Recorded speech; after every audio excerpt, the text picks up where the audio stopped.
सांग माने आज मु आपण मानक सहित ए कखारुर गोटे बढ़िया कखारु घांटर रेसिपी आपण मानक सहित शेयर करी। तो आमर या कहते कखारु आ बहुत जगह कहती बोईतालु बोली कहती। तो आज कखारु घांट बा बोईतालु घांट करी। तो चलतु मु केमिति प्रस्तुत करे कखारु घांट आपण मानक मु देखेबी। तो सांग माने एबे होची मो मां कखारु काटिबा पई एठी बसीची। तो कखारु आपण मानकु काटिकी देखुची केमति आपण माने काटिबे। देखंतु मो मां जेमति काटुची आपण माने भी सेमति काटिबे।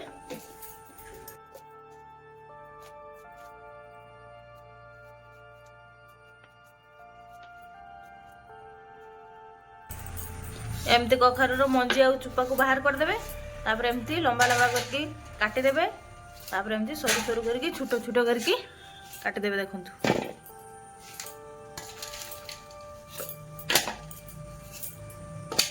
तो एमती भाबरे सब कखारु को आपण माने काटी देबे। आ कखारु रे पड़िबो आलू आउ पुई दंठा। तो सांग माने एबे होची सब परिवा को एठी भलो भाबरे काटी देची। तो आपण माने भी एमती होची परिवा को सब काटी देबे आ भलो भाबरे परिष्कार करके धोई देबे। तो एबे होची आपण मानकु मु देखेबी कखुरी घांट रे हमें कोन सब मसला व्यवहार करिबा। तो सांग माने मु एठी मसला रे नेची तेजपत्र सुखिला लंका जीरा आ स्वाद पई टिके दबा गुड़ जेहेतु चीनी देह पई भलो नुह सेति पई मु एठी गुड़ नेची। तो होची कखुरी घांट रे पखिले कखुरीटा जदी मीठा नथिबो तो एठी मीठा लागिबो बढ़िया लागिबो टेस्ट। तापर एठी नेची अदा आ कंचा लंकार छेंचा। तापर एठी नेची 5 फुटण। तो यही सब जिनस रे होची आमे तरकारी को छुंकीबा। तो चलंतु एबे होची प्रथमे कखारु को सिजी आनिबा। तो सांग माने एबे होची मु गैस रे कढ़ा को बसी देची। कढ़ा भी गरम हे गलानी। एबे एथिरे पके दबा परिवा सब। तो एबे पकेबा तेजपत्र। तेजपत्रटा आमे सिजला बेले पकेबा। तो एबे दबा स्वाद अनुसार लूण। आपरे दबा हळदी गुंड।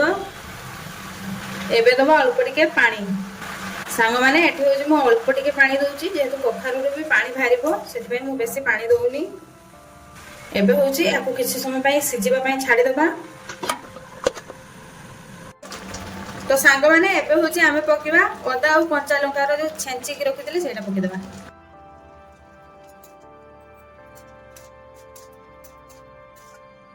आ एबे होची ए गुड़ जे रखिछे याको भी पके दबा। जने या संगे भल के मिसिसबा और स्वादटा बढ़िया लागिबो।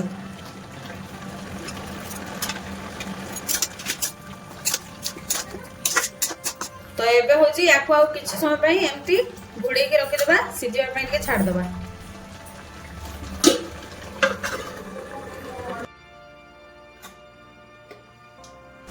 तो सांग माने एबे होची कखार नै बोल के सिजि गलानी। एबे होची याको घुड़ी जागा को काढी के रखि दबा। तो सांग माने एबे होची मु गैस रे कढ़ा को बसी देची। कढ़ा गरम हे गला परे आमे कखारु घांट को छुकीबा। तो एबे होची कढ़ा गरम हेची। एबे एथरे पके दबा सोरिष तेल।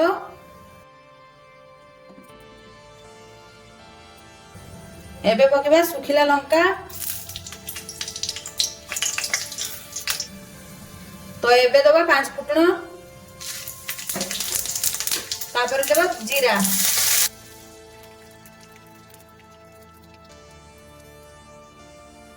तो एसबु जते बेले गोटे भूल बास्नाटा उठिबो सेते बेले आपण ना कखारुटा को दे देबे। तो एबे होची आमे दे देबा कखारु।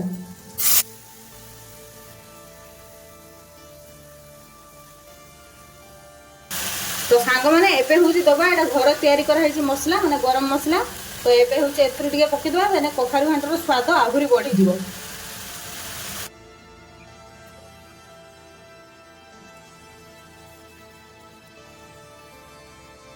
तो सांग माने देखंतु एबे रेडी हेइची बिना प्याज रसुण रे कखारु घांट। ए कखारु घांटटा आम बालेश्वर साइड रे बहुत हुए काहेकि ना श्री चैतन्य महाप्रभु को पाखरे एटा होची भोग लागे।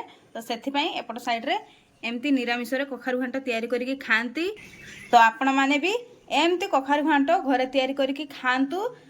देखिबे आपण मानकु बहुत बढ़िया लागिवो खाइबा पई। तो आज जदि मो कखारु घांटर रेसिपीटा आपण मानकु भल लागिथिबो तेबे मो वीडियो रे गुटे गुटे लाइक करिवे गुटे गुटे कमेंट करिवे आ मो चैनल टी को सब्सक्राइब करिवे। तो सांग माने आपण मानक पई एमती नुआ नुआ रेसिपी मु नै आसीबी। तो सेते बेला पर्यंत रहुची नमस्कार। जय जगन्नाथ।